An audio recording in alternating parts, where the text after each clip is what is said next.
Subscribe பட்டனை அமுக்குங்க, bell பட்டனை அமுக்குங்க. வாழ்க வளமுடன். இப்படிக்கு பாட்டி வைத்தியம். வணக்கம்ப்பா, உங்கள் பாட்டி பேசுகிறேன். இப்போ நான் கேள்வி பதிலுக்கான பதிலை சொல்கிறேன், கேட்டுக்கோங்க. பாலசுப்ரமணியங்கிறவர் கேட்டிருக்காரு, நீங்கள் எந்த ஒரு பாட்டின்னு சொல்லி. நான் மதுரைப்பா. சுபா கேட்டிருக்காங்கப்பா. அவங்க 7 மாதம் குழந்தை இருக்குதான், சிசரியன் பண்ணி தான் எடுத்தாங்களாம். பீரியட்ஸுக்கு 13 நாளைக்கு முதலே அவங்களுக்கு வயிறு வலி வந்துருதான். நான் போட்ட சோம்பு கஷாயம் குடிக்கலாமா, வெத்தலை கஷாயம் குடிக்கலாமான்னு கேட்குறாங்க. நீங்கள் சோம்பு கஷாயம் குடிங்கப்பா, வயிற்று வலிக்கு நல்லது. ஹேப்பி எவர் அப்படிங்கிறவங்க கேட்டிருக்காங்க. இந்த கம்பை முளைக்கட்டை வச்சு நான் சேலட் ஒன்று யூடியூப்பில் போட்டிருக்கேன், அதை பார்த்து கேட்குறாங்க. 20 மணி நேரம் கம்பை ஊற வைக்கணுமான்னு கேட்டிருக்காங்க. ஆமாம், பயிர் கம்பு வந்து ரொம்ப ஹார்டாக இருக்கும், ரொம்ப சத்தானது. அதை 20 மணி நேரம் ஊற வச்சாக்க உங்களுக்கு அது நல்லா ஊறி அப்புறம் முளைக்கிறதுக்கு அது வசதியாக இருக்கும். சும்மா கொஞ்ச நேரம் ஊற வச்சா முளைக்கிறது கஷ்டம்தான். ஆராஸ் அபீரா கேட்டிருக்காங்க, திருமணத்தில் அவள், கல்கண்டு, தேன், பேரிச்சம்பழமெல்லாம் போட்டு ஒரு ஸ்வீட் செஞ்சு வைக்கிறாங்க, அதோட பேர் தெரியல, அதை நீங்கள் செஞ்சு காட்டுங்க பாட்டின்னு சொல்கிறாங்க. எனக்கு அது பழக்கம் இல்லைப்பா, தெரியல. தெரிஞ்சிச்சுன்னா நான் கட்டாயம் செஞ்சு காட்டுறேன்ப்பா. அஜய் ராகுல் கேட்டிருக்காங்க, 6 வயசு பையன் வந்து சாப்பிட்ட உடனே மோசன் போயிடுறான், அவன் வெயிட்டும் ரொம்ப கம்மியாக இருக்கான், அதுக்கு என்ன பண்ணுறதுன்னு கேட்குறாங்க. ஒருவேளை வயிற்றுல பூச்சி இருந்தாலும் சாப்பிட்ட உடனே மோசன் போவாங்க. 2வது வயிறு செரிக்காமல் நம்ம அடுத்தடுத்து சாப்பாடுக்கு நல்லா அவன் ஒல்லியாக இருக்கானே அப்படின்ட்டு நீங்கள் ஹெவி ஃபுட்டை அடிக்கடி அவனுக்கு கொடுத்துக்கிட்டே இருந்தீங்க, அது தெரியாமல் இந்த டிவியை பார்த்துக்கிட்டே நம்ம என்ன சாப்பிட்றோம் கூட தெரியாமல் பாட்டில் கப்பக்கு முழுங்கிட்டான் அப்படின்னா கூட சாப்பிட்டதுமே மோசம், வயிற்றில் தங்காது. ஏன்னா வயிறு புண்ணு விழுந்து போய் கிடக்கும், ரொம்ப ஓவராக சாப்பிட்டா வயிறு புண்ணு விழுந்து கிடக்கும். அப்படி இருக்கும்போது அது வயிற்றில் உடனே தள்ளி விட்ரும், இறைப்பை வந்து தள்ளி விட்ரும். அதனால் சாப்பிட்டோன்னா மோசம் போகிறான்ப்பா. நீங்கள் வந்து சாப்பாடை வந்து கொஞ்சம் பார்த்து கொடுங்க, மோர் சாதம் கொடுங்க, காரத்தை கம்மி பண்ணிடுங்க. பூச்சிக்கடி இருந்தால் பூச்சிக்கடிக்கு இந்த அகத்திக்கீரை அடிக்கடி சேர்த்து அகத்திக்கீரை சூப்பு நான் யூடியூப்பில் போட்டு காட்டிருக்கேன், அதை கொடுங்க. சுண்டவத்தலை வறுத்து கொடுங்க, ஒரு நாளைக்கு 4-5 சுண்டவத்தை எப்படியாவது அதை சாப்பாட்டில் நுணுக்கி போட்டு கூட பிணைஞ்சு நெய் ஊற்றி பிணைஞ்சு கொடுத்தா சாப்பிட்ருவாங்க. சுண்டவத்தை, பாவக்காய் வந்து 6 வயசு பையன் சாப்பிட மாட்டேன். நான் வந்து பாவக்காய் குழம்பு நான் யூடியூப்பில் போட போகிறேன், அதை பார்த்து நீங்கள் அப்லோட் பண்ணலை, அப்லோட் பண்ணுறேன். அதை பார்த்து பாவக்காய் குழம்பு வச்சிங்கன்னா அந்த பாவக்காயோட எசன்ஸ் எல்லாம் அந்த குழம்புல வந்து விழுந்துருக்கும், அதையும் சாப்பிட்ருவாங்க, நல்லாயிருக்கும். அதையும் சாப்பிடட்டும். பாவக்காய் அப்படியே பாவக்காயும் சாப்பிட பழகிடுவாங்க கொஞ்ச நாளில். அப்படி நீங்கள் கொடுத்தீங்கன்னா அந்த பையனுக்கு மோசம் போகிறது சரியாயிரும்ப்பா.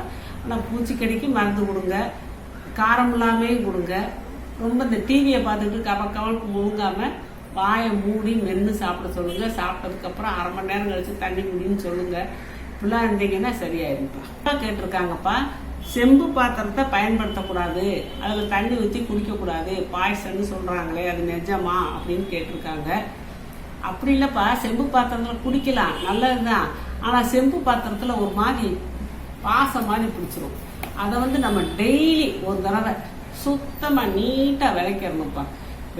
நல்லா விளக்கி டெய்லி விளக்கிடணும். இன்னைக்கு காலையில் விளக்கணும், நாளைக்கு காலையில் விளக்கிடணும். அப்போ அந்த உள்ள ஒரு மாதிரி கழும்பு மாதிரி, அது கழும்பா துருவான்னு தெரியல, ஒரு மாதிரி பிடிக்கும்.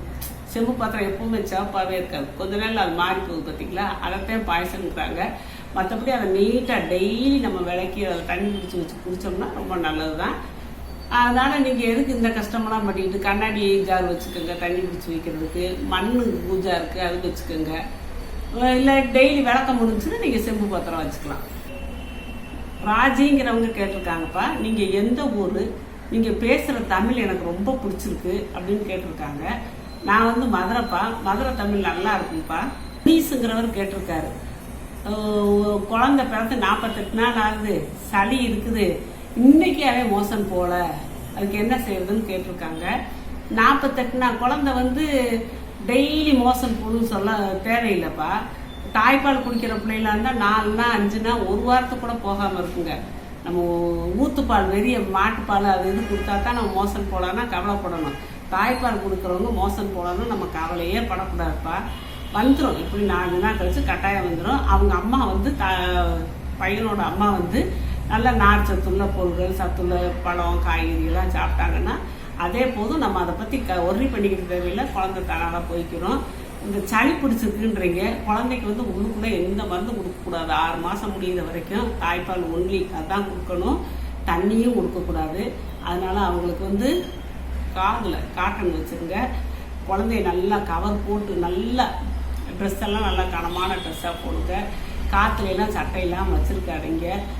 2வது இது துணி இருக்குல்ல, பழைய துணியை நல்லா மெதுவான துணியை மடித்து நம்ம வடச்சட்டியை சூடு பண்ணி அந்த துணியை வச்சு அந்த சூடு ஏற்றி குழந்தைக்கு லேசான ட்ரெஸ் போட்டு அதுக்கு மேலே குழந்தை பொறுக்க ரொம்ப சூடாக வச்சுடாதீங்க.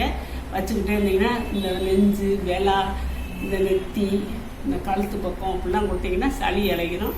ஒன்றும் நீங்கள் பயப்பட வேண்டியதில்லைப்பா. புஷ்பா கேட்டிருக்காங்கப்பா, குளியலுக்கு ஏதாவது ஒரு பவுடர் சொல்லுங்கள், ஈஸியாக இருக்கிற மாதிரி சொல்லுங்கள். ஸ்கின் வந்து உங்களை மாதிரி பளபளன்னு இருக்கணும்னு கேட்டிருக்காங்க. ஸ்கின்னு பளபளன்னு இருக்கணும்னாப்பா நம்ம உடம்புக்குள்ளே கழிவு இருக்கக்கூடாதுப்பா. ஒரு நாளைக்கு 2 தடவை மோசம் போயிடணும்.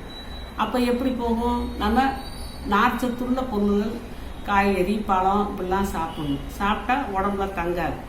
அந்த கழிவு வெளியேறிச்சுனாலே உடம்பு எல்லாம் கைகள்லாம் பளபளன்னு இருக்கும். 2வது குளியல் பொடி வந்து கொஞ்சம் அந்த தோலுக்கு வந்து சைனிங் கொடுக்கும். குளியல் பொடி நான் ஏற்கனவே யூடியூப்பில் போட்டிருக்கேன்ப்பா, அதை பார்த்து நீங்கள் ரெடி பண்ணிக்கோங்க. ஈஸியாக உங்களுக்கு வேணும் அப்படின்னா ஒன்றும் நீங்கள் கஷ்டப்பட வேணாம். நாட்டு மருந்து கடையில் கஸ்தூரி மஞ்சள்னு விற்கும், அதை வாங்கிக்கோங்க. கடையில் விற்கிற மஞ்சள் பொடி வாங்கிக்கோங்க, அது 50 கிராம்.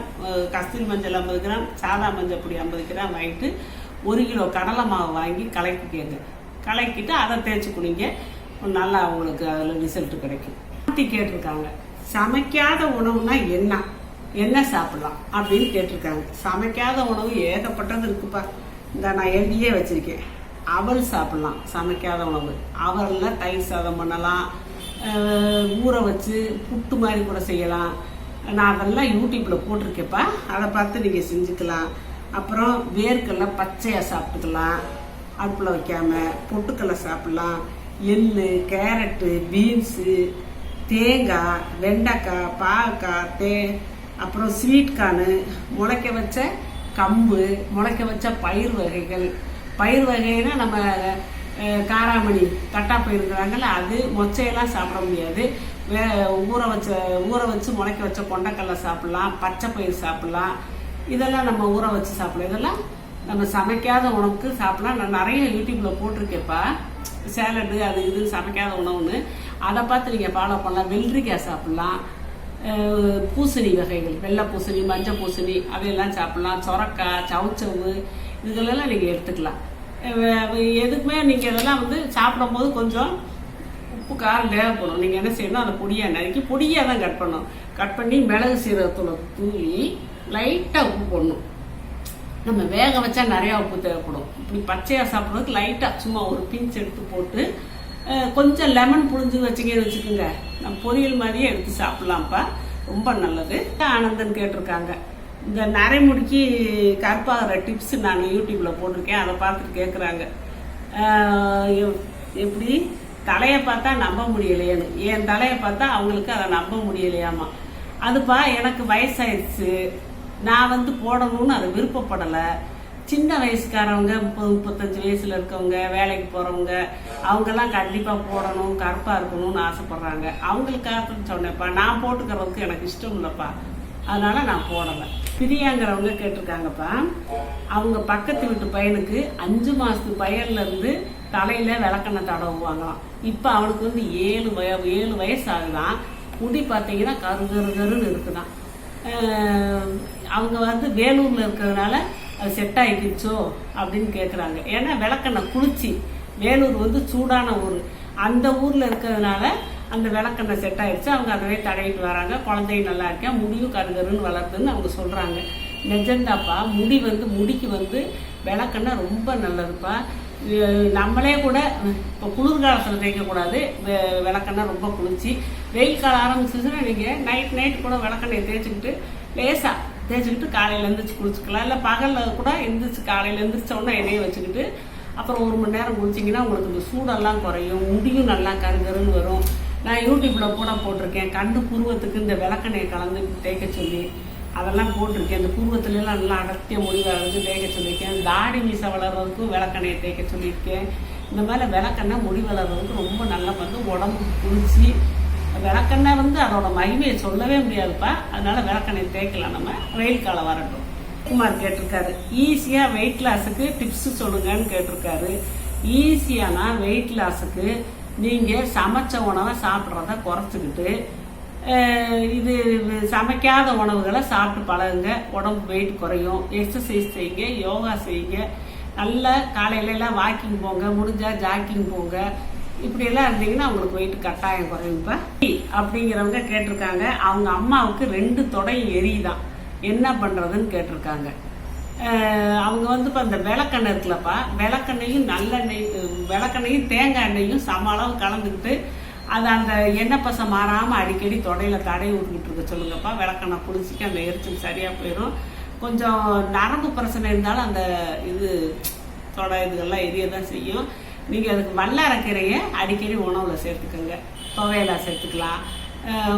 இது தோசை மாவில் கலந்து தோசையாக சுட்டு அது மாவில் அரைச்சி போட்டு தோசையாக சுட்டு சாப்பிட்டுக்கலாம். அடிக்கடி இதை செஞ்சுக்கிட்டீங்கன்னா உங்களுக்கு நரம்பு விளம்பட்டுச்சுன்னா அந்த எரிச்சல் இருக்காது.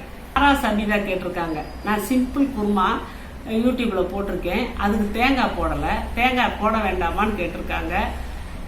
நானே சிம்பிள் குருமா தானேப்பா, அது இது இல்லாமல் எண்ணெயும் கொஞ்சமாக சும்மா அவசரத்துக்கு டக்குன்னு வச்சுக்கலாம். அப்படி இந்த பிபி இருக்கிறவங்க கொஞ்சம் முடியாதவங்கலாம் குருமா ஆசைக்கு அதை வச்சு சாப்பிட்லாம், நம்மளும் கூட சாப்பிட்லாம்.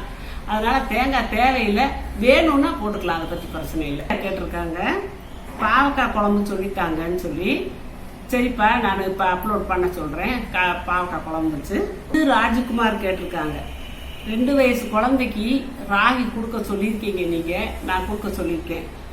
அது 2 வேளை கொடுத்தா சளி பிடிக்காதா, அது கூட என்ன கலந்து கொடுக்கலாம் அப்படின்னு கேட்டிருக்காங்க. ராகி வந்து சூடுதாப்பா, சளியெல்லாம் பிடிக்காது. வெறும் ராகியை மட்டும் கொடுக்காம நீங்கள் 1 கிலோ ராகிக்கு ஒரு 200 பாசிப்பருப்பை போடலாம், இல்லை பச்சை பயிரே போடலாம். 200 கிராம், 1 கிலோவுக்கு 200 தான் கணக்கு. இந்த பொட்டுக்கல்லையும் போட்டுக்கலாம். எதையாவது போட்டு ஒரு 50 கிராம் சுக்கு வாங்கி தோலை நல்லா உரிச்சிட்டு தட்டி மிஷினில் அரைச்சி வச்சுக்கோங்க. அதை கரைச்சி ஒரு மாதிரி கூழ் மாதிரி காய்ச்சி பால் கூட கலந்து நாட்டு சர்க்கரையை போட்டு கலந்து கொடுங்க. அது கொடுக்கும்போது ஒரு 2 சொட்டு நல்லெண்ணெய் ஊற்றிக்கோங்க. பசங்க நல்லா பிரியமாக சாப்பிடுவாங்க, நல்லாயிருக்கும். இப்போ நிறைய பேர்ப்பா நான் அவங்க கொஸ்டினுக்கு ஆன்சர் சொல்கிறதுலன்னு கேட்குறாங்க. சொல்லிக்கிட்டு தான் இருக்கேன். நான் அதுக்குன்னு சொல்லி பார்வையாளர்கள் கேள்வி பதில் நான் போட்டிருக்கேன். அதை பார்த்துக்கோங்கப்பா. அதை பார்த்தீங்கன்னா உங்களுக்கு தெரியும். நான் வரிசையாக கேள்வி பதில் போட்டுக்கிட்டே இருக்கேன். அதில் போட்டு பார்த்தீங்கன்னா நீங்கள் கேட்ட கேள்விக்கெல்லாம் நான் பதில் சொல்லிடுறேன்ப்பா. அதை கட்டாயம் நீங்கள் பார்த்து தெரிஞ்சுக்கோங்க. சப்ஸ்கிரைப் பட்டனை அமுக்குங்க, பெல்லு பட்டனை அமுக்குங்க. வாழ்க வளமுடன். இப்படிக்கு பாட்டி வைத்தியம்.